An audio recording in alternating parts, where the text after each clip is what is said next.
기원전 551년 고대 중국의 노나라의 정치가이며 사상가인 공자는 논어라고 하는 책을 썼습니다.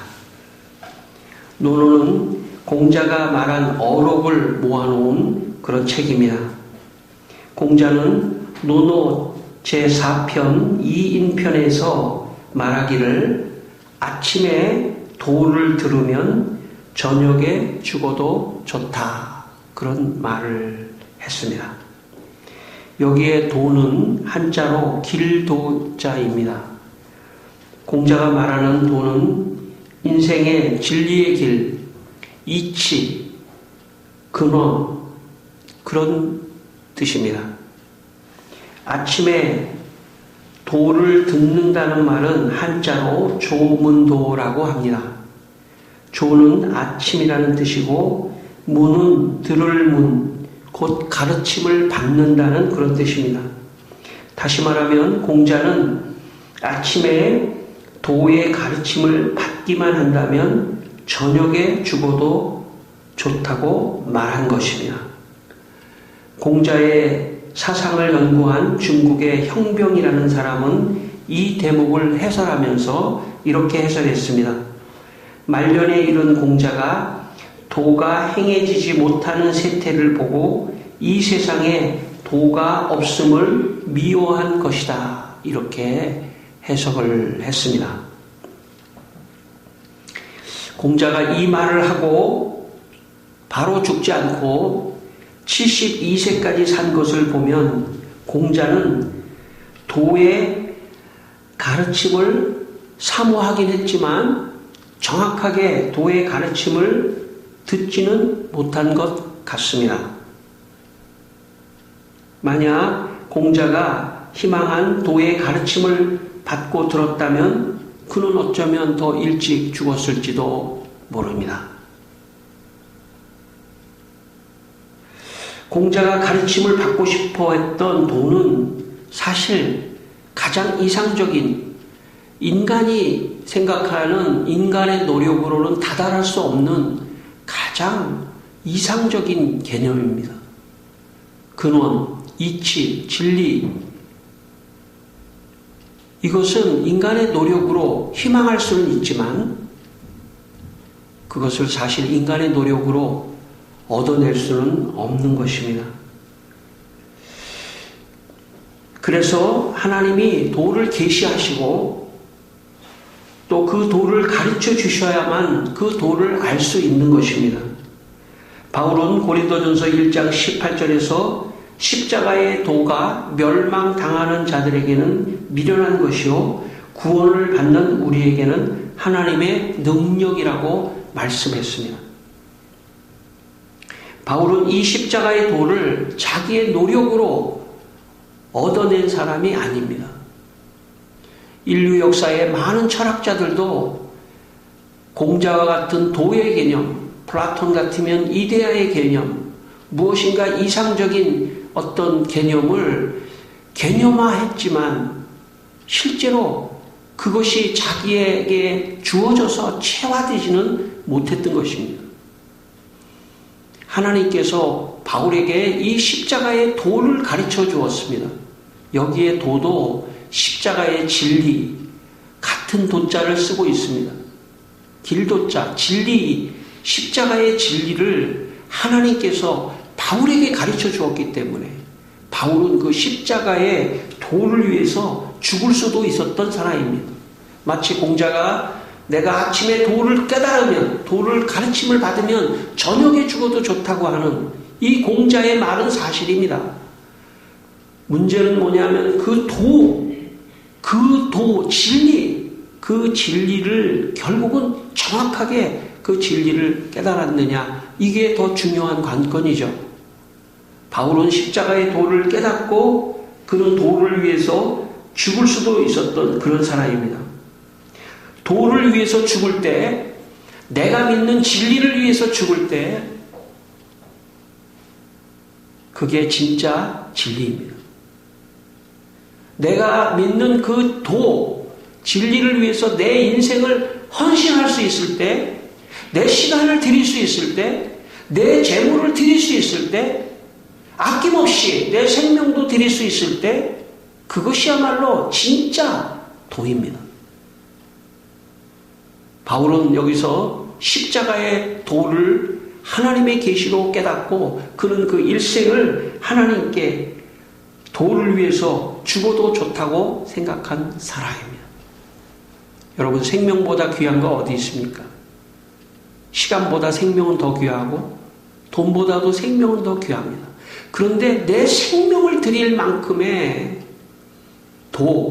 그 도를 발견해야 합니다.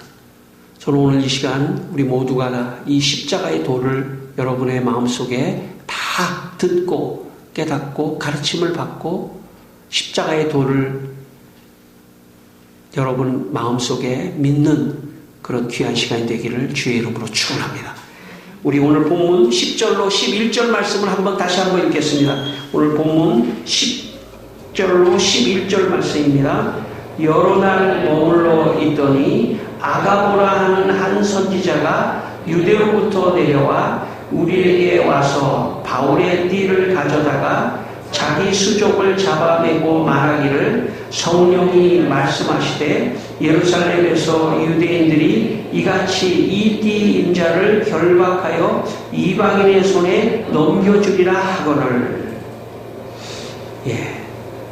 오늘 이 본문의 말씀은 바울이 3차 선교 여행을 마치고 이제 예루살렘으로 들어가는 그 과정에 있는 이야기입니다.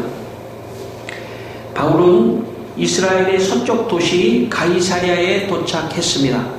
그리고 가이사랴를 경유해서 예루살렘으로 들어가려고 하는 것이 바울의 계획이었습니다. 그런데 이때 가이사랴에 머물러 있을 때 유대로부터 아가보라고 하는 선지자가 바울을 찾아왔습니다. 그리고 아가보가 바울의 띠, 당시에는 이렇게 옷을 입고 띠를 묶는 그 띠를 풀러서 자기의 손발을 묶기 시작했습니다. 바울이 볼 때 아가보가 이상한 행동을 하니까 왜 그런 행동을 하냐고 물었습니다. 그러자 아가보가 자기가 성령의 지시를 받았는데 지금 이 띠 임자를 예루살렘에 들어가면 결박해서 이방인들에게 죽음의 자리로 넘겨줄 것이다. 이렇게 말씀하셨다는 것입니다.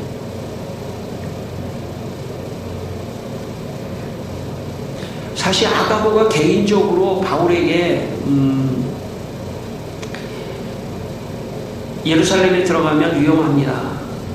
이렇게 말했다면 바울이 그냥 참고 정도 할 수 있지만 성령께서 그렇게 하셨다고 하니까 바울의 입장에서는 참 무시할 수 없는 아가보의 이야기가 아니라 성령의 말씀이기 때문에 무시할 수 없는 그런 말이었습니다. 이제 바울이 예루살렘에 들어가야 할지 말지 마지막 결단만이 바울에게 남아 있습니다. 제가 고등학교를 다닐 때의 일입니다. 지금 생각해도 제가 후회스러운 일을 하나 했습니다. 제가 지금 다시 고등학교로 돌아간다면 그때 그 행동은 절대로 하지 않을 그런 행동을 하나 한 것이 있습니다. 제가 고등학교 2학년 때 학교에서 수학여행을 경주에로 가게 되었습니다. 그런데 그때 당시에 왜 그랬는지 모르겠지만 학교에서 경주로 출발하는 수학여행 팀이 일요일에 출발한다고 그렇게 했습니다. 당시 제가 학교의 기독학생회 회장이었습니다. 그래서 기독학생의 그 2학년 같은 친구에게 뭐라고 말했냐면 일요일은 주일이니까 예배를 드리고 하루 늦게 월요일에 출발하자고 그렇게 이야기를 했습니다. 그래서 이제 그렇게 하기로 이제 했는데 학교에서도 그렇게 해도 된다고 해서 이제 그렇게 월요일날 출발하기로 그렇게 했습니다. 그런데 막상 수학여행을 떠나는 당일이 되자 제가 막 짐을 싸고 있더라고요. 그리고 교회로 가지 않고 그 가방을 들고 학교로 가고 있더라고요. 그리고 기차를 타고 일요일날 기차를 타고 하여튼 경주로 수학여행을 떠났습니다. 우리 기도학생 반 친구는 다음날 예배를 드리고 월요일날 경주에 내려와서 저를 보면서 너무나 황당해 했습니다. 제가 기도학생 회장 체면이 말이 아니고 또 그건 문제가 아니라 약속을 했는데 제가 그냥 학교에 먼저 가서 놀러 가는데 관심이 있어서 떠난 거죠. 지금도 두고두고 그 친구에게 미안하고 후회하고 있습니다. 그 당시에 제가 친구에게 말은 월요일에 같이 가자고 했지만 제 마음이 놀러 가는데 더 마음이 있었던 것입니다. 결정적인 순간에는 마음에 있던 것이 행동으로 나타나게 돼 있습니다. 사람 마음은 평상시에는 알 수 없지만 어떤 상황에 닥쳐보면 그 사람의 마음이 드러날 수 있습니다. 평상시엔 잘 모를 수가 있어요. 근데 결정적인 순간에는 그 사람의 행동이 그 사람의 마음이었구나 하는 것을 알 수 있는 거죠. 오늘 바울의 상황도 같은 상황입니다. 바울의 원래의 계획은 가이사랴를 거쳐 예루살렘으로 가려고 했습니다. 아마도 주위에 아무 말도 없었다면 바울이 예루살렘으로 들어가는 것은 아무 문제가 없었을 것입니다. 그런데 아가고라고 하는 선지자가 와서 예루살렘에 들어가면 박해를 받고 이방인들에게 죽음, 이방인들에게 넘겨진다고 하는 것은 죽음으로 넘겨진다는 그런 뜻입니다.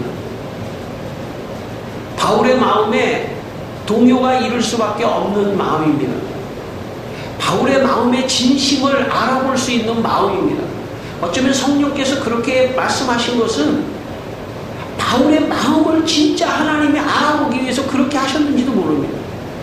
그냥 아가보가 개인적으로 주위 사람이 거기 들어가면 별로 위험할 것 같은데요. 이건 개인적인 말이지만 성령께서 그렇기 때문에 성령께서 들어가지 말라는 말씀을 하지 않았습니다. 그거 들어가면은 박해를 받고 죽음에 내어줄 수 있다. 그렇기 때문에 너 들어가지 말라. 성령께서 그렇게 말씀하신 것은 아닙니다. 사실관계만 이야기해 준 거죠. 그때 바울은 어떻게 할 것인가? 바울은 이런 상황에서 어떻게 결단할 것인가? 이제 바울의 마음이 드러날 차례입니다. 바울이 평상시에 가졌던 마음, 겉으로 바울이 굉장히 복음을 전하는 사람이지만 그러나 그 마음 깊숙한 곳에 무슨 생각을 갖고 있느냐 하는 것은 결정적인 순간에 나타나는 겁니다. 여러분 신앙생활도 평상시에 이렇게 편안할 때는 잘 자기의 마음이 안 나타나요. 어려움이 딱 와보면 그 사람의 마음과 신앙과 본심이 나타나게 되어 있습니다. 저는 우리 모두가 다 평상시에 우리의 마음을 지킬 필요가 있습니다.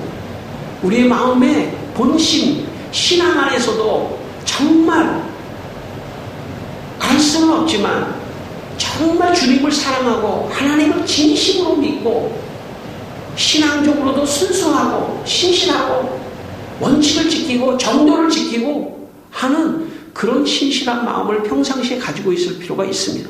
왜냐하면 어떤 순간에 하나님께서 나를 뒤흔들어 볼 수 있는 상황이 올 수도 있기 때문에 그렇습니다.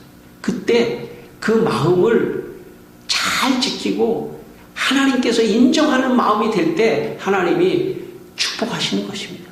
저는 여러분이 다 인생을 살면서 축복을 받게 되기를 바랍니다. 왜냐하면 하나님께서 여러분이 다 축복받기를 원하시는데 하나님의 축복은 그 사람의 마음을 보고 주시는 것입니다. 믿음과 신앙의 마음을 보고 주시는 것입니다. 우리가 왜 예수를 믿냐면 크게 두 가지 목적입니다. 왜 우리가 교회를 다니냐면 크게 두 가지 목적입니다. 하나는 뭐냐면 천국 가야 합니다. 이것이 가장 중요한 교회 다니는 목표입니다. 예수를 믿지 않으면 지옥에 떨어집니다. 예수를 믿고 천국 가는 것입니다. 이것이 최고의 목표고 그 어떤 것보다도 중요한 인생의 목표입니다. 두 번째는 뭐냐면 이 세상에서도 성공하며 하나님의 축복을 받으면서 사는 것입니다. 여러분, 예수를 믿는 사람 하나님이 도와주셔야 길이 열린다고 믿으시기를 바랍니다. 여러분의 직장과 여러분이 하시는 일과 여러분의 미래와 여러분의 장래와 여러분의 자녀와 여러분의 모든 것도 하나님이 손대셔야 합니다. 하나님이 축복하셔야 됩니다. 그런 믿음을 가지고 여러분 하나님 잘 섬기서 여러분 이 세상에서도 잘 되고 성공하고 축복받기를 원합니다. 여러분 축복 안 받기 원하는 사람이 어디 있겠습니까? 그럼 하나님이 여러분을 축복해 주셔야 합니다. 이 두 가지 목표, 영생을 얻고 천국에 가는 것이 첫 번째고 두 번째는 이 세상에서 잘 되고 축복받는 것, 그게 우리가 교회를 다니는 목적이라고 말할 수 있습니다. 그런데 하나님께서 어떻게 축복하시냐면 그 사람의 마음을 보고 축복해 주시는 겁니다. 하나님을 진심으로 믿는지, 하나님을 진심으로 안 믿고 하나님께 어떻게 겉으로만 좀 잘하면 하나님 복 주시겠지, 천만의 말씀. 하나님이요 그 사람을 흔들어 봐요. 흔들어 본다고요. 흔들으면 그 사람의 정체가 드러나요. 그 사람의 마음이 드러난다. 그 사람의 마음이 드러나는 순간 뒤로 물러서게 돼 있어요. 오늘 바울은 하나님이 이 바울을 통해서 일하고 싶은데 진짜 바울이 십자가의 도를 깨달은 사람인지, 십자가의 도를 깨달은 사람인지 바울을 마지막 순간에 그를 흔들어 본 것입니다. 저는 우리의 모든 신앙생활, 저를 포함해서 우리의 모든 신앙이 하나님이 우리를 흔들 때, 그럴 때 우리가 하나님 앞에서 바울과 같이 나는 예루살렘에 들어가겠습니다. 핍박이 와도 예루살렘에 들어가겠습니다. 핍박이 와도 신앙을 지키겠습니다. 어떤 상황 속에서도 신앙을 지키겠습니다 하는 그런 믿음이 여러분의 믿음이 되기를 바랍니다. 종교개혁 이전에 종교개혁자로 불리는 12세기 프랑스의 상인 피터 발도를 따르는 사람들을 발도파라고 하는데, 그들은 성경은 그들에게 신앙과 실천의 유일한 규율이었습니다. 이런 이유 때문에 로마 가톨릭 교회가 비성경적인 교리를 가르쳤습니다. 다시 말하면 연옥교리, 죽은 자를 위한 미사, 면죄부, 성자의 기도, 성자한테 기도하는 것, 성상, 우상 등을 이런 것들을 섬기라고 이야기하자 발도파들은 거부했습니다. 왜냐하면 성경에 나오지 않는다는 것입니다. 성경에 나오지 않는 성경 위에 잘못된 교리는 우리는 믿지 않겠다. 그래서 발도파는 결국은 가톨릭 교회로부터 추방되고 이단의 선고를 받게 됩니다. 그리고 그 사람들을 어디다가 수용했냐면 전부 알프스산 800m 위에다가 전부 가둬버렸습니다. 그리고 알프스산 800m 밑으로 내려오면 사람을 화형시켜서 죽여버렸습니다. 알프스산 800m 위에서 발도파들은 오직 성경만 따르겠다, 오직 성경만 믿겠다 하는 신앙을 지키면서 수백 년을 그곳에서 있었습니다. 훗날 발도파 이후에 300년이 지나 종교개혁자들의 조상들이 다 그 발도파의 영향을 받고 결국 종교개혁이 꽃을 피우고 종교개혁이 성공했던 것입니다. 하나님이 보실 때 신앙을 정말 말씀 중심으로 믿고 어떤 세상의 풍파 속에서도 신앙을 지켰던 그 발도파를 하나님이 축복하시고 그루터기로 남기시고 그것이 오늘 우리의 신앙의 선조로 남기게 되었던 것입니다. 우리는 세상 속에서 사실 불성실한 그런 사람일 수도 있습니다. 그러나 신앙을 가지면 사람이 좋은 사람으로 변화돼요. 특별히 어떻게 좋은 사람으로 변화되냐면 마음이 신실한 사람으로 변화될 수 있습니다. 하나님을 믿는 신앙에 신실한 사람은 세상 속에서도 신실한 사람이 될 수가 있습니다. 이것을 우리는 하나님으로부터 받는 은혜입니다. 그러므로 여러분, 저를 포함해서 여러분, 하나님 신실하게 잘 믿으세요. 흔들리지 마세요. 어떤 상황 속에서도 흔들리지 말고 하나님 잘 믿으면 반드시 하나님께서 그 믿음을 통해서 좋은 축복의 역사를 여러분의 가정과 자녀와 여러분의 모든 삶에 흘려주실 것입니다. 사람이 좋은 사람이 돼야 되는데 그 좋은 사람의 끝이 결국 신앙입니다. 신앙에 좋은 사람이 되셔야 돼요. 흔들리지 말고 하나님 잘 믿는 그런 사람이 되시기를 바랍니다. 오늘 12절과 13절 말씀 다시 한번 읽겠습니다. 12절과 13절 말씀입니다. 우리가 그 말을 듣고 그곳 사람들과 더불어 바울에게 예루살렘으로 올라가지 말라고 하니 바울이 대답하여되 여러분이 어찌하여 울어 내 마음을 상하게 하느냐. 나는 주 예수의 이름을 위하여 결박당할 뿐 아니라 예루살렘에서 죽을 것도 각오하였노라 하니. 예. 아가보가 그렇게 바울의 수족을 묻고 바울 들어가면 죽습니다. 그렇게 말하자 바울과 같이 있었던 바울의 일행들이 울면서 바울한테 가지 마십시오. 여러분 주위에서 누가 막 울면서 말이죠. 가지 말라고 그러면은 어떨까요? 마음에 참 부담을 느끼고 우선은 가지 말아야겠다. 우선은 위험은 잠깐 피해야겠다. 그렇게 생각할 수도 있는 거죠. 그런 생각을 바울도 할 수도 있었을 것입니다. 그러나 바울은 자기가 받은 십자가의 도, 십자가의 복음, 예수 그리스도 그분의 죽음이 우리를 근본적으로 살릴 수 있다고 하는 이 십자가의 도, 그 도를 가슴에 가지고 있었기 때문에 바울은 죽음의 길을 스스로 선택하고 바울은 들어갑니다. 이것이 바울의 인생에 굉장히 중요한 사건입니다. 복음의 능력은 죽음을 이길 수 있다는 것입니다.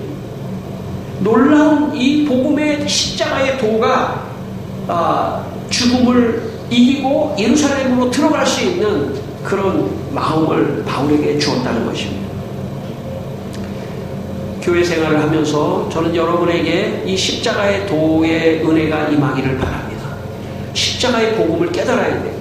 십자가의 복음은 뭐냐면 이 세상 사람들은 다 죽음을 두려워하고 있습니다. 다 죽는 것을 알면서도 죽음을 다 두려워하고 있습니다. 십자가의 복음은 뭐냐면 그 죽음에서 다시 살려주신다는 복음, 부활의 복음입니다. 죽음에서 부활을 시킨다고 하는 이 십자가의 도, 그 십자가의 도를 깨달은 사람들은 이 세상에 살며 의미 있게 살다가 의미 있게 죽고 싶은 것입니다. 그것이 바울입니다. 바울은 오늘 우리에게 귀한 신앙의 모델입니다. 십자가의 도 때문에, 십자가의 복음 때문에 이 복음을 전하기 위하여 죽음도 초월해서 갈 수 있는 그런 도, 진짜 도를 바울이 우리에게 보여준 것입니다. 여러분, 그 도를 위해서 죽음의 길로 갈 수 있는 사람이 있는 것과 없는 것은 다릅니다. 기독교는 수많은 사람들이 십자가의 도 때문에 죽음의 길로 갔던 그 사건이 오늘 우리에게 주는 메시지가 있습니다. 진짜였구나.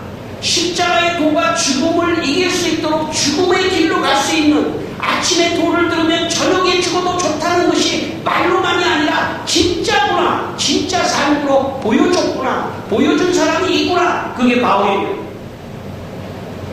그렇기 때문에 십자가의 도는 진짜입니다. 내가 그 십자가의 도를 깨닫고 안다면 나도 그렇게 할 수 있는 그런 강력한 능력이 있는 것이 십자가의 도인 것입니다. 제가 마지막으로 짐 엘리엇에 대한 이야기를 하겠습니다.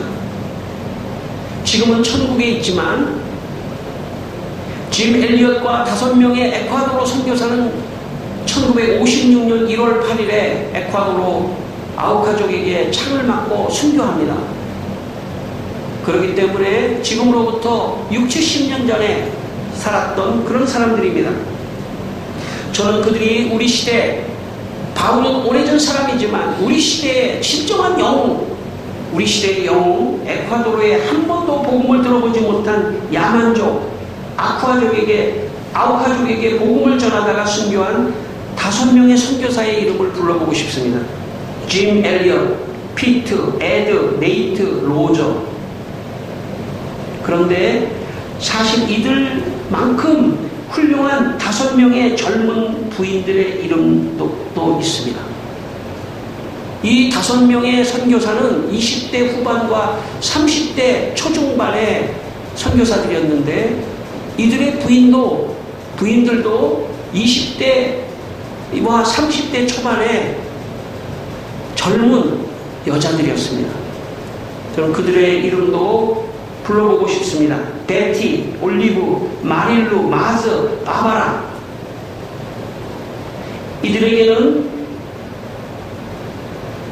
임신 8개월을 가지고 있었던 부인도 있었고, 1살짜리, 2살짜리, 3살짜리, 5살짜리 각각 어린 아이들을 가지고 있었던 부인들입니다. 만약 부인들이 허락하지 않았다면 이 5명의 선교사는 아우카족에게 갈 수 없었을 것입니다. 그래서 어쩌면 역사 속에 잘 보이지 않지만 5명의 선교사가 죽었다는 것만 알지만 사실은 더 위대한 사람들이 있다면 이 여자들입니다. 이 여자들이 자기 남편이 위험에 처한 아우카족에게 선교 작전을 하러 들어간다고 하는 것을 듣고 모두 허락했습니다. 어쩌면 진정한 영웅은 이 5명의 부인일지도 모릅니다. 아니, 이 5명의 부인도 진정한 영웅입니다.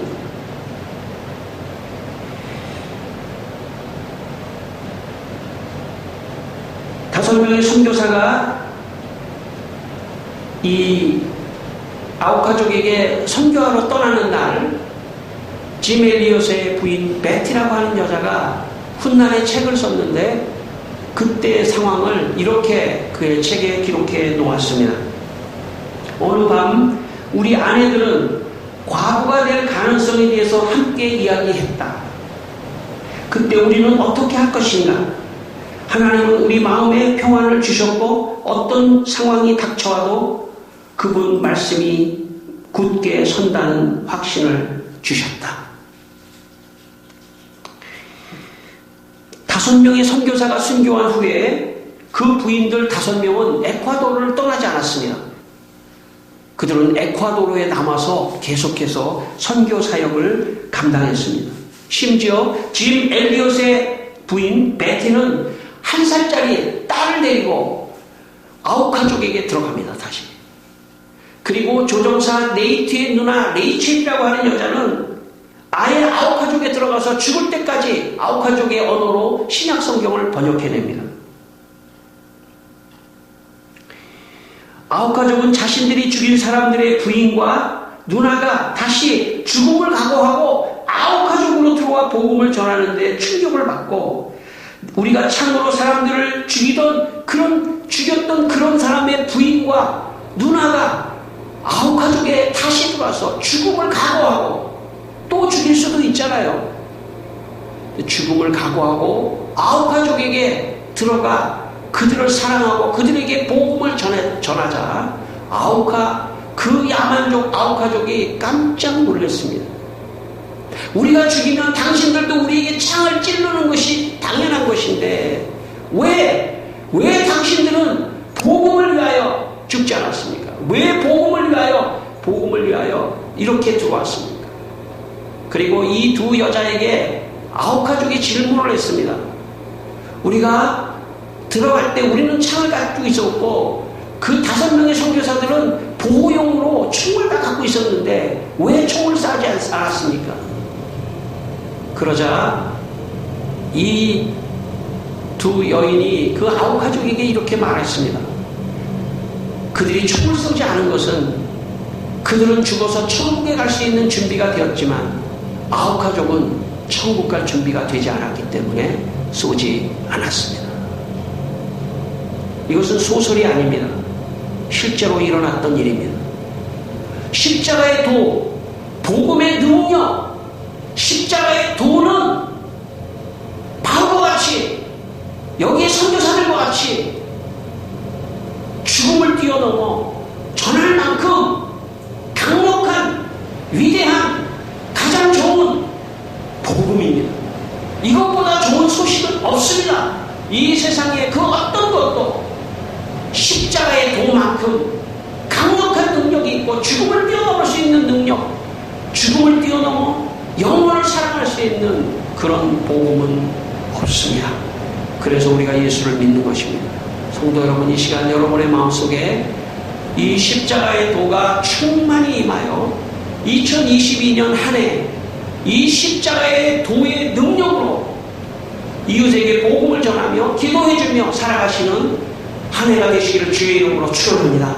기도하겠습니다. 다 함께 기도하겠습니다. 하나님 아버지, 오늘 이 시간 바울이 참 죽음을 각오하고 아버지 하나님 참 예루살렘에 들어가는 그 바울의 마음의 중심에 십자가의 도가 있었고 진실한 신앙이 있었고 아버지 어떤 상황 속에서도 흔들리지 않는 믿음과 복음이 있었습니다. 주님, 우리에게도 그런 복음을 주십시오.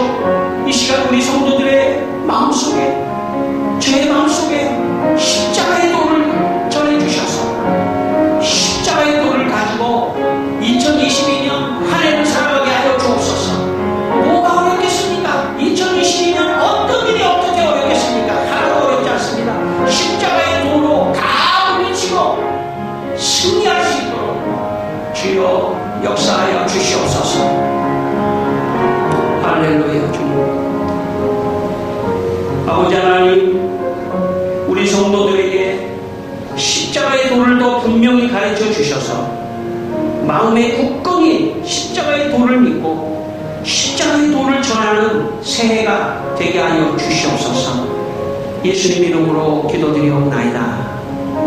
아멘.